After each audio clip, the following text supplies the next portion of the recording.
ગુજરાત સરકારના આરોગ્ય અને પરિવાર કલ્યાણ વિભાગ ગાંધીનગર તથા નિયામક આયુષની કચેરી ગાંધીનગર તથા આયુર્વેદ શાખા જિલ્લા પંચાયત ભરૂચ દ્વારા શ્રી સ્વામિનારાયણ મંદિર દાંડિયા બજાર ભરૂચ ખાતે 17/1/2025 શુક્રવાર સવારે 9 કલાકે આયુષ મેળાનું આયોજન કરવામાં આવ્યું છે।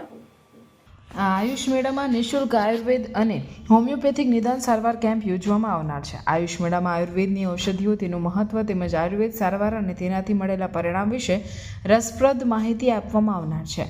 આયુષ મેળામાં આયુર્વેદ ઔષધિ, રસોડા અને ઘર આંગણાની ઔષધિઓનું પ્રદર્શન, ચાર્ટ પ્રદર્શન, વૈદિક ફૂડ, પંચકર્મ, અગ્નિકર્મ, બાળકોના ઉપચાર તેમજ સુવર્ણ પ્રાશન, ગર્ભ સંસ્કાર તથા અન્ય આયુર્વેદ પદ્ધતિઓનું પ્રદર્શન।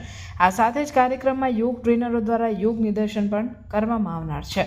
આ વિવિધ આરોગ્યલક્ષી કાર્યક્રમમાં જિલ્લા પંચાયત પ્રમુખ મહેન્દ્રસિંહ વાસદિયા, ભરૂચના ધારાસભ્ય રમેશભાઈ મિસ્ત્રી, જિલ્લા પંચાયત આરોગ્ય સમિતિના ચેરમેન અનિલભાઈ વસાવાની વિશેષ ઉપસ્થિતિ રહેશે। આ આયુષ મેળામાં નિઃશુલ્ક નિદાન સારવાર કેમ્પનો વધુમાં વધુ લોકો લાભ લે તેવા જિલ્લા વહીવટીતંત્ર દ્વારા અનુરોધ કરવામાં આવ્યો છે।